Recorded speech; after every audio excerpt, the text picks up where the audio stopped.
अच्छा जी, dark reaction के अंदर पहला फेज पढ़ते हैं हम। पहला फेज कार्बोक्सिलेशन।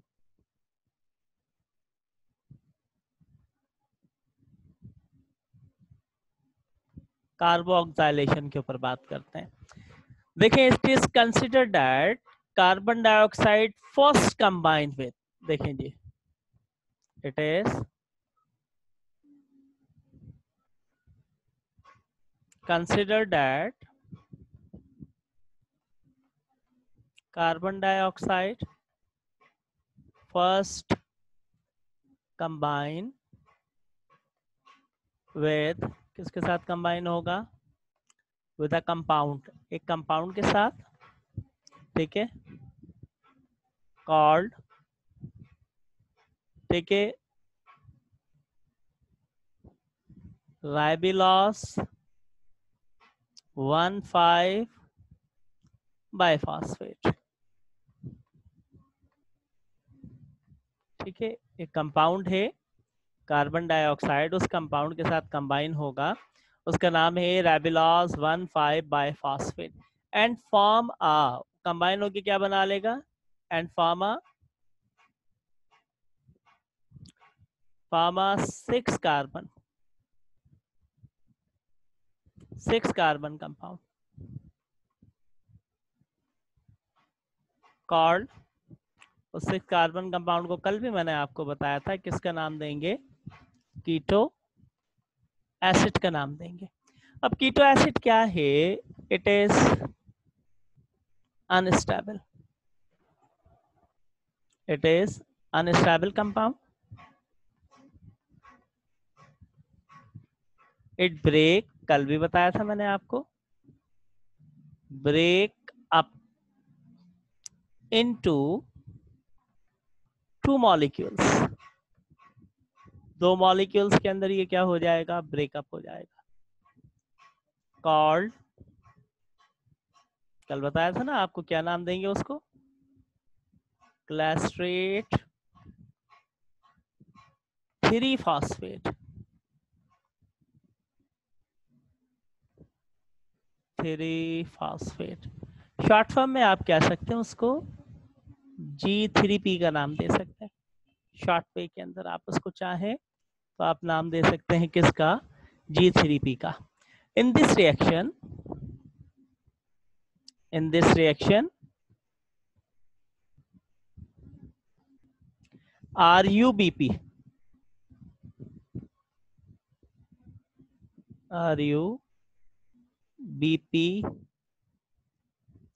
कार्बोक्सिलेस,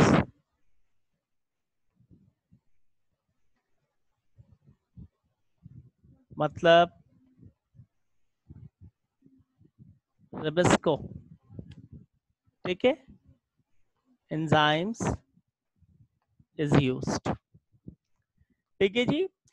देखिए, बहुत ही सिंपल है, मैं इसको रिमूव कर रहा हूं। अगर आपने इसका स्क्रीनशॉट लेना है तो आप इसका स्क्रीनशॉट लीजिए, ठीक है, जल्दी से। मैं इसको रिमूव करता हूं, चलें देखें। देखिए, ये है कार्बन डाइऑक्साइड प्लस ये है आपके पास RUBP, मतलब रिबिलॉस बाइफॉस्फेट, ठीक है। ये कंबाइन हुए आपस में दोनों, किसकी प्रेजेंस के अंदर? RUB, रिबिस्को एंजाइम, एंजाइम कौन सा? रिबिस्को, ठीक है। अब रिबिस्को एंजाइम है तो फॉर्मेशन होगी किसकी? Glycerate 3 phosphate. देखिए, ग्लिसरेट 3 फॉस्फेट ऐसे नहीं बन गया, ये इसके साथ कंबाइन हुआ था तो क्या बना था? कीटो एसिड बना था आपके पास। क्या बना था? Keto acid. कीटो एसिड के पास कितने जी? तजनीम बोलिएगा, जल्दी बोले।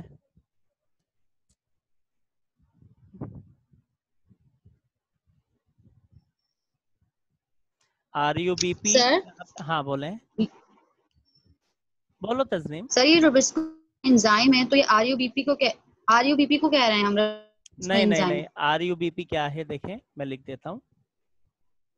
देखिए रिबिलास, ठीक है, बाय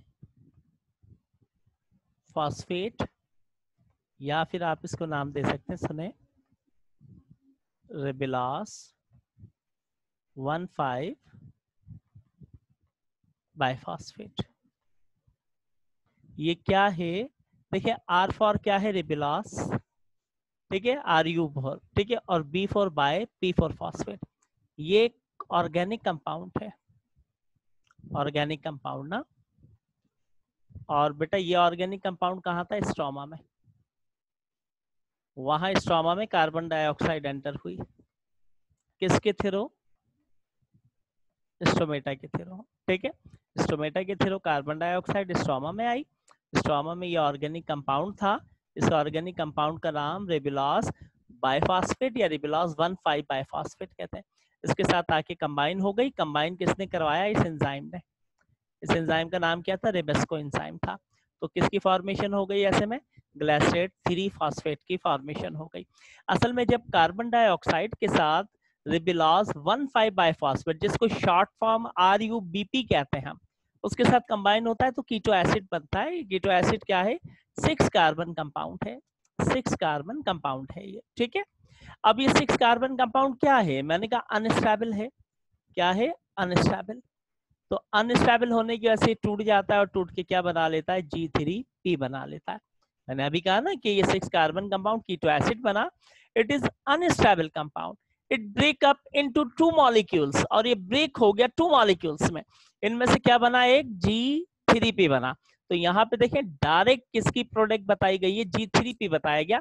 यहाँ पे कीटो एसिड का हमने जिक्र नहीं किया, हमने डायरेक्ट वे के अंदर लिख दिया। लेकिन ये मैं आपको बता रहा हूँ कि याद रखिएगा, RUBP शॉर्ट फॉर्म है रिबिलास 1,5 बायफॉस्फेट की। इसके साथ जब कार्बन डाइऑक्साइड कंबाइन होगा तो ऐसे में कीटो एसिड बनेगा। कीटो एसिड अनस्टेबल है, इसके पास 6 कार्बन है। या अनस्टेबल होने की वजह से 2 मॉलिक्यूल्स में ब्रेक होगा। इनमें से एक मॉलिक्यूल क्या बनेगा, G3P बनेगा। और G3P is a first product of dark reaction.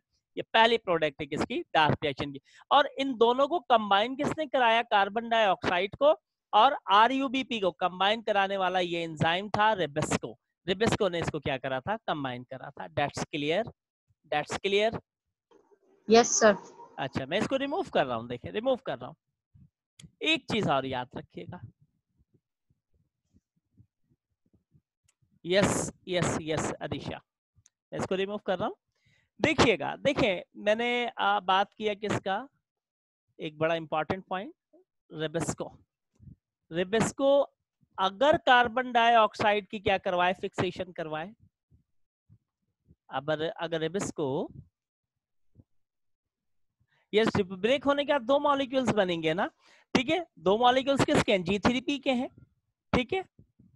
अच्छा अगर रेबेस्को कार्बन डाइऑक्साइड की फिक्सेशन करवाएगा तो उसको आप नाम दे सकते हैं किसका, कार्बो ऑक्साइलेज का, ठीक है, कार्बोक्साइलेज, कार्बोक्साइलेज एंजाइम रेबेस्को को आप कह सकते हैं।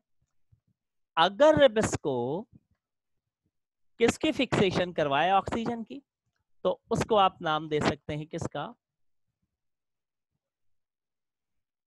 ऑक्सीजनेज। ऑक्सीजनेज का नाम दे सकते हैं आप। ऑक्सीजनेज ऑक्सीजन की कब फिक्सेशन करवाएगा, जब आप देखते हैं ना, फोटो रेस्पायरेशन पढ़ा है आपने, photo respiration, photo respiration. Water respiration में क्या होता है, जब ड्राई या हॉट क्लाइमेटिक कंडीशन हो जाती हैं तो ऐसी सूरत के अंदर प्लांट अपने स्टोमेटा को आप जानते क्लोज कर लेता है ताकि वाटर को लॉस होने से बचाया जाए। तो अब कार्बन डाइऑक्साइड अंदर एंटर नहीं होती है। कार्बन डाइऑक्साइड जब अंदर एंटर नहीं होती, नहीं आ रही, तो इनसाइड प्लांट के ऑक्सीजन का अमाउंट क्या हो जाता है, इंक्रीज हो जाता है। तो ऐसे में ये रेबेस्को क्या करता है, इस ऑक्सीजन को कंबाइन करा देता है किसके साथ, RUBP के साथ में, ठीक है। ये हम पढ़ेंगे C4 प्लांट्स के अंदर, C4 प्लांट जहां पे मैलिक एसिड वगैरह ये बनेगा। तो बहरहाल रेबेस्को ने कार्बन डाइऑक्साइड को फिक्स कराया, तो इस रेबेस्को एंजाइम को आप कार्बोक्सिलेज कहेंगे। अगर रेबेस्को ऑक्सीजन को RUBP के साथ कंबाइन कराएगा तो उसको ऑक्सीजनेज एंजाइम का नाम दे देंगे आप। दैट्स क्लियर बेटा, क्लियर, जल्दी बताएं मुझे। Yes, okay fine, thank you. ठीक है, बस बता दिया, एक नहीं, यस काफी है। अच्छा, ये कार्बोक्सिलेशन आपको समझ आ गई। अभी सेकंड फेज है हमारे पास रिडक्शन। ये है मेन इंपॉर्टेंट फेज आपके पास। ये देखिए, this reaction consist of many step. This reaction, भाई तुम्हारे टेस्ट चल रहे हैं, सही हो रहा है टेस्ट? कौन से चैप्टर का? 8, ठीक है। दिस रिएक्शन 6, 7 हो गया। This reaction consist of, double class चल रही है इस वक्त, एक जगह टेस्ट हो रहा है, एक जगह एंट्री हो रही है, एक जगह एंट्री का टेस्ट हो रहा है। अच्छा जी, रिडक्शन के ऊपर बात करते हैं। अब रिडक्शन में देखें क्या बना था, G3P बना था ना, G3P बना था ना। अब ये G3P क्या होगा, इसका पहला स्टेप गौर से सुनिएगा। यूटिलाइज, किसको यूटिलाइज करेगा? ATP। अच्छा अलिशा, ये ATP कहाँ बनी थी? अलिशा है मीटिंग में?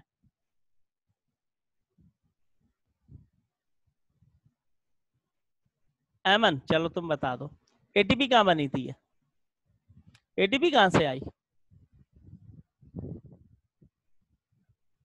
एमन खान, ATP कहाँ से आई?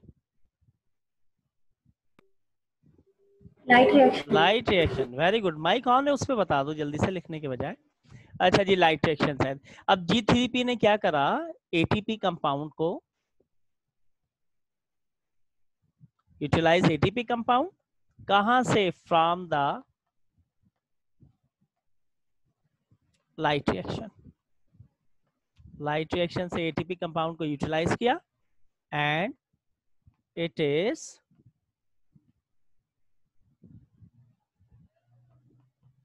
converted, it is converted into glycerate 1,3 by phosphate। Short form में कह सकते हैं G13 by phosphate। ठीक है, समझ आई बात? कि देखिए अब क्या हुआ, पहला स्टेप रिडक्शन का, कार्बोक्सिलेशन में तो G3P बन गया। अब रिडक्शन में क्या होगा, G3P ने ATP को यूटिलाइज किया। ATP कहां से आई थी? लाइट रिएक्शन से। उस ATP को यूटिलाइज करके G3P कन्वर्ट हो गया किसके अंदर? ग्लाइसरेट 1,3 बाइफॉस्फेट। देखिए ग्लाइसरेट 3 फॉस्फेट है ना, अपने माइंड में रखें, पहली प्रोडक्ट। अब इतना याद रखें कि ग्लाइसरेट 3 फॉस्फेट में 1 और बाई का इजाफा करता है। अब अपने माइंड में बिठाना है आपने, ये जो है याद करना बड़ा मुश्किल है, बिठाना पड़ेगा माइंड में कि भाई पहली प्रोडक्ट ग्लाइसरेट 3 फॉस्फेट था, अब दूसरी ग्लाइसरेट 3 फॉस्फेट ATP को यूटिलाइज करेगा, ग्लाइसरेट वैसी रहेगा, 1 आ जाएगा, 3 वैसी रहेगा और फॉस्फेट के आगे बाई लगा देंगे, बस सिंपल सिंपल सिंपल। ठीक है, इसको रिमूव करता हूं। आप देखें सेकंड प्रोडक्ट क्या बनेगी। ऐसे आपने अपने माइंड में इसको बिठाना होगा, step by step, step by step. Second देखें, अब देखें क्या होगा, ग्लाइसरेट 1,3 बाइफॉस्फेट। ओ माय गॉड, ये क्या हुआ? अबे ये क्या हुआ? लाइट चली गई, कमी नहीं, आज नेस्ती है मुझे लग रहा है, मुश्किल है। तो एंट्री नहीं देना है तुमने?